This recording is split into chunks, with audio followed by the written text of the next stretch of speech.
Hey everyone, in this video we will talk about scoping. Scoping kick off meeting जो हम process review करना शुरू करते हैं या कोई भी ऑडिट शुरू करते हैं उससे पहले हमारे को स्कोप डिफाइन करना होता है। Scope is very important.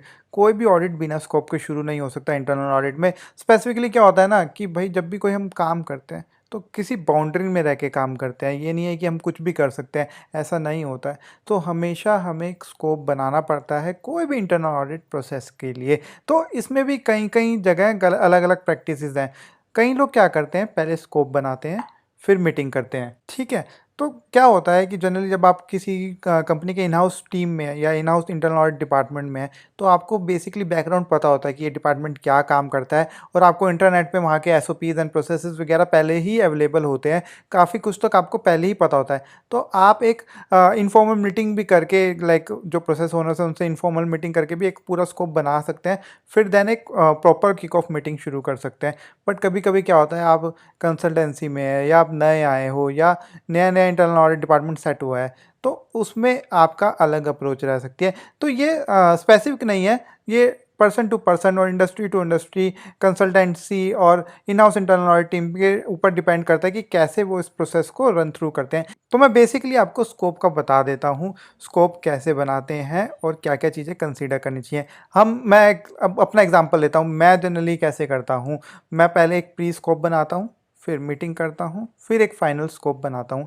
Pre scope में मैं जितना मेरे को बेसिक अंडरस्टैंडिंग है वो मैं रखता हूँ। क्या मेरे को बेसिक अंडरस्टैंडिंग है प्रोसेस के लिए, क्या मेरे को देखना है मेरे अकॉर्डिंग। फिर मैं किक ऑफ मीटिंग करता हूँ शुरू में।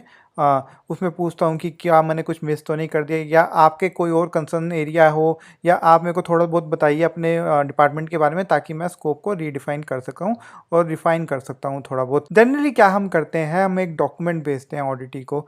हम उसको अलग अलग नाम से बोलते हैं, जनरली मैं इसमें बोलूँगा उसको टर्म्स ऑफ रेफरेंस। इसमें बेसिकली हम पूरा डिफाइन करते हैं। सबसे पहले हम डिफाइन करते हैं कौन ऑडिटी होगा, कौन ऑडिट कर रहा है, मतलब कि स्पेसिफिकली क्या होता है ना, जैसे इन हाउस टीम की बात कर लेते हैं हम यहाँ पे। जैसे मेरा बॉस है, इंटरनल ऑडिट हेड है, उसमें मेंशन होगा ऑडिटी कौन है, इंटरनल ऑडिट हेड कौन है, ऑडिट जो लीड कर रहा है और टीम लीड कौन है, टीम में कौन कौन है, ये सब उसमें डिफाइन होगा। साथ के साथ पीरियड डिफाइन होएगा कि भाई हम इस पीरियड से लेके इस पीरियड का डाटा रिव्यू करेंगे। ये नहीं हो सकता कि आप कहोगे अब तक का जितना भी डाटा है कुछ भी है सब मेरे स्कोप में है। आपको एक पीरियड डिफाइन करना पड़ता है। साथ साथ आप स्कोप मेंशन करेंगे अपना कि मैं ये आपका प्रोसेस है, इसमें एक्स वाई जेड या ये चीज़ें मैं चेक करने वाला हूँ। उसके बाद मैं लिखूँगा अपनी लिमिटेशंस कि भाई मैं ये सब करूँगा बट इसमें से ये चीज़ें नहीं करूँगा। जनरली होती है, जनरली कई बार नहीं भी होती है लिमिटेशंस। जनरली लिमिटेशंस को मेंशन करना ज़रूरी है क्योंकि आप एक अश्योरिटी दे रहे हैं प्रोसेस पे।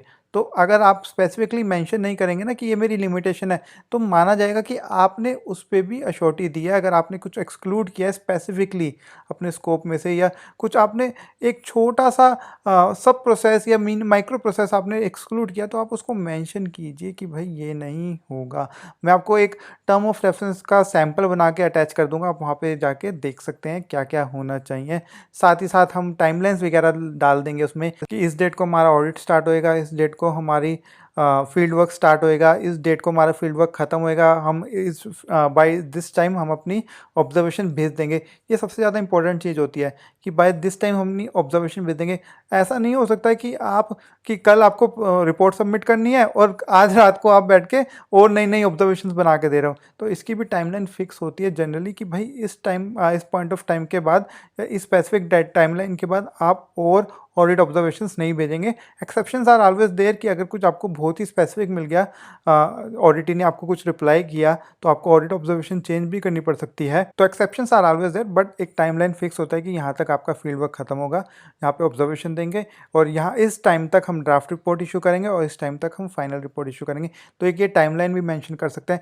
साथ ही साथ डाटा रिक्वेस्ट भी इसमें डाल सकते हैं अगर आप डालना चाहें तो, बट मैं एडवाइस करूंगा अलग से आईडीआर इशू करेंगे। जो इनिशियल डाटा रिक्वेस्ट थी उसके ऊपर एक और वीडियो बनाऊंगा मैं, अगली वीडियो उसी पे होने वाली है। तो आप ऐसे करके एक डॉक्यूमेंट भेज सकते हैं जिसमें ये सारी चीज़ें कैप्चर होगी। एक सैंपल मैं नीचे भी दे दूंगा।